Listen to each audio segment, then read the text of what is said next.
સુરત શહેરમાં વરસતા વરસાદમાં તસ્કરોએ માજા મૂકી હતી. કતારગામ વિસ્તારમાં આવેલ હાથી મંદિર નજીક 3 દુકાનોના તાળા તોડી તસ્કરો ₹1,50,000ની ચોરી કરીને ભાગી ગયા હતા. જોકે ચોરીની સમગ્ર ઘટના સીસીટીવી કેમેરામાં કેદ થઈ ગઈ હતી.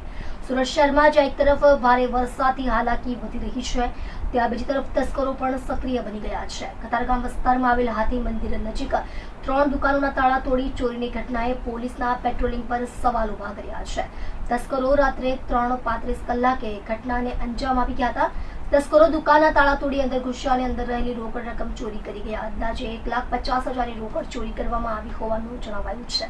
સમગ્ર ઘટના નજીકના સીસીટીવી કેમેરામાં કેદ થઈ ગઈ છે, જેમાં તસ્કરોની હરકત સ્પષ્ટ રીતે જોવા મળે છે. આ ઘટના બાદ સ્થાનિક રહેવાસીઓમાં ભયનો માહોલ સર્જાયો છે. સતત વરસાદ છતાં પણ તસ્કરો બિંદાસ્ત રીતે ચોરી કરીને ફરાર થઈ ગયા, જેના કારણે પોલીસે રાત્રિ પેટ્રોલિંગમાં કેટલી ગંભીરતા દાખવી છે તે ચર્ચાનો વિષય બન્યો છે.